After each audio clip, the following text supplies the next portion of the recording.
तो साल था 2018। नेटफ्लिक्स में तब स्ट्रेंजर थिंग्स वर्ल्ड डोमिनेट कर रहा था। पिछले 8 सालों से नेटफ्लिक्स इस फील्ड में था।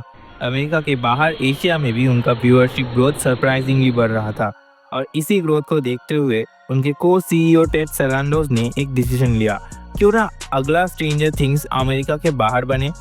जाहिर सी बात है, ग्लोबल ऑडियंस को टारगेट करना है तो कहानी अमेरिका के बाहर लाना पड़ेगा। अलग अलग रीजन में जाके डाइवर्स कंटेंट क्रिएट करना पड़ेगा। लाइक इंडिया में अमेजोन प्राइम ने किया था, बहुत सारे Indian core level content introduce करके। वैसे ही नेटफ्लिक्स ने उस टाइम पे ऐसा ही कुछ अलग अलग कंटेंट इंट्रोड्यूस करना शुरू किया। इंडिया में सेक्रेट गेम्स को ले लो। ये नेटफ्लिक्स वालों को गेम से इतना इंटरेस्ट क्यों है? कोविड-19 पैंडेमिक तब तक नहीं आया था। साउथ कोरियन पॉप कल्चर तब तक ग्लोबली सिग्निफिकेंस बटोर रहा था। ऐसे टाइम पे नेटफ्लिक्स के मेकर्स ने सोचा, क्यों ना बहती गंगा में हाथ धो ही लिया जाए, और उन्होंने सियोल में एक ऑफिस टेम्पररी लीज में लिया। अब एशियन रीजन में नेटफ्लिक्स के कंटेंट मैनेजर थे किम मिन योंग। अब उनके ऑफिस में एक दिन एक व्यक्ति ने दस्तखत किया। अब उस आदमी ने साइलेंस, द फोर्ट्रेस जैसे कुछ बेहतरीन मूवीज में काम कर चुका था। उन्होंने किम मिन योंग के टेबल पे एक स्क्रिप्ट डाली। शायद हिस्ट्री उस दिन कोने में खड़े होकर हंस रहा था। उस व्यक्ति का नाम था वांग डूंग ह्यूक। अराउंड 2008 कोरिया में एक इकोनॉमिकल पोलराइजेशन देखने को मिला। गरीब और अमीरों के बीच का गैप बढ़ता ही जा रहा था। ऐसे टाइम पे अपने माँ और दादी के साथ रहने वाला वोंग के फैमिली के सर पे बहुत सारे कर्जे लग चुके थे। अपने फ्री टाइम पे कुछ फेमस कोरियन मानवा लाइब्रेरी में बिताया करता था वांग। बहुत सारे सर्वाइवल स्टोरी से इंस्पायर्ड होकर और देश के और अपने फाइनेंशियल सिचुएशन को गौर करते हुए उनके दिमाग में एक कहानी का आइडिया आया। फिर अगले एक साल में पूरा 120 मिनट रन टाइम वाले ये कहानी 2009 में उन्होंने ख़त्म किया।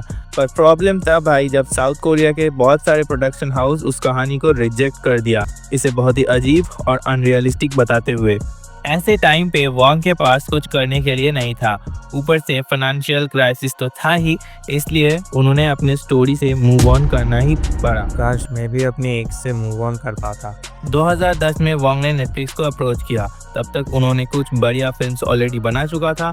इनके टैलेंट और यूनिक स्टोरी को देखते हुए नेटफ्लिक्स ने सितंबर 2019 में इस प्रोजेक्ट को ग्रीन लाइट कर दिया। जहां वॉन्ग का कहना था 2010 से 2019 में ऑडियंस की मैच्योरिटी शायद से बढ़ चुकी थी, जिससे उन्हें लगा था कि उनकी कहानी को एक्सेप्ट करने में प्रॉब्लम नहीं होगा।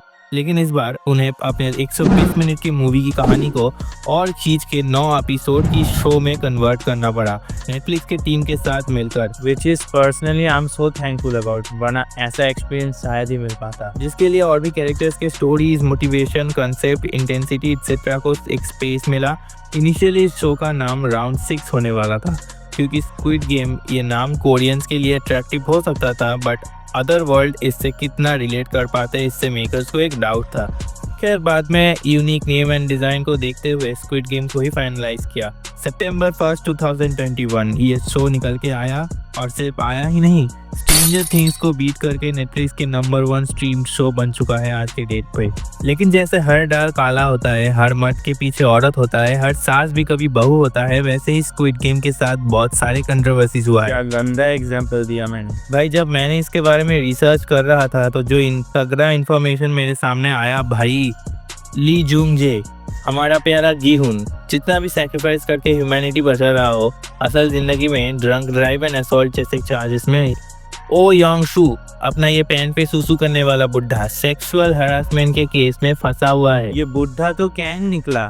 चो सियोंग हुंग अपने सेक्सी थैनोस शो के तरह रियल लाइफ में भी ड्रग कन्विक्शन के केस में अंदर जा चुका है।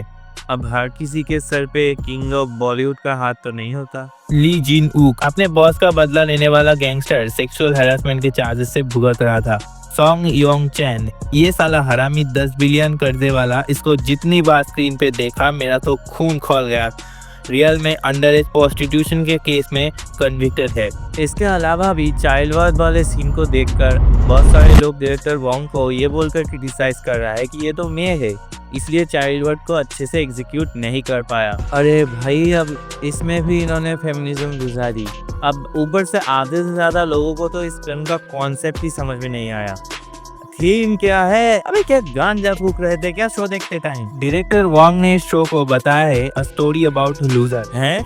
मेरे बारे में? जो सपाट ध्यान से सोचकर देखो, इसकी कहानी पहली बार लिखा गया था 2008-9 के आसपास, वही इकोनॉमिकल क्राइसिस के टाइम जिसका विक्टिम राइजर खुद था, और वहीं से गी हुन जैसे कैरेक्टर्स का जन्म हुआ।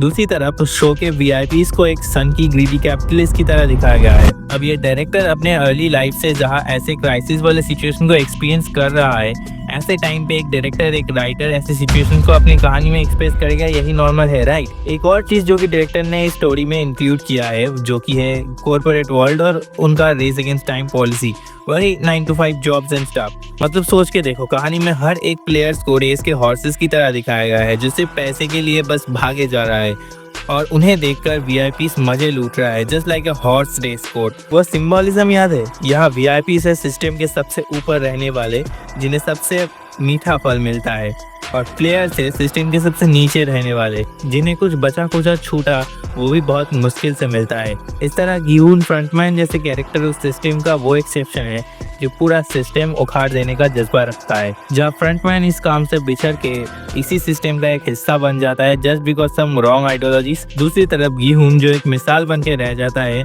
जो उसे आखिरी डायलॉग पे ही साफ साफ दिखता है। इसलिए गिहून को रोकने के मकसद से फ्रंटमैन इस गेम का हिस्सा बनता है, क्योंकि वो उसे अपना सबसे बड़ा राइवल मानता था। एंडिंग की बात हो ही रहा है तो उसमें मैं बस इतना कहना चाहता हूँ कि नेटफ्लिक्स इस फ्रेंचाइज को, जो कि उनका द मोस्ट सक्सेसफुल फ्रेंचाइज बन के सामने आई है, उसे और भी एक्सपेंड करने में तुला है। एंडिंग में केट ब्लैंकेट की ताकची खेलने वाला सीन क्लियरली हिंट है स्क्विड गेम यूएस के बारे में, जिसे सूत्रों के मुताबिक डेविड फिंचर सर डायरेक्ट करने वाले पर हैं। एक तो बात याद रखियो बबुआ, मार्वल को कॉपी करने के चक्कर में आज किसी को अपना यूनिवर्स ही रिबूट करना पड़ रहा है। अब देखो, फ्रेंचाइज चाहे जैसा भी हो, सीजन 1 बहुत बढ़िया था, सीजन 2 और 3 में राइटिंग थोड़ा सा इधर उधर हो गया था, लेकिन ओवरऑल बहुत ही मीनिंगफुल था, जो कि मुझे बहुत पर्सनली अच्छा भी लगा। सबसे बढ़िया बात जो कि मुझे लगा पर्सनली, इस बच्चे को एक प्योरिटी एंड लव के सिंबल की तरह दिखाया गया है inside this greedy and monsters world. Hey guys, this is Eddie Jones and you are watching Cinecrafted, जहाँ मैं फिल्म से रिलेटेड कुछ out of the bound content post करने की कोशिश करता हूँ। अगर आप एक ट्रू फिल्म लवर हो तो इस चैनल को ज़रूर से सब्सक्राइब कर दीजिएगा।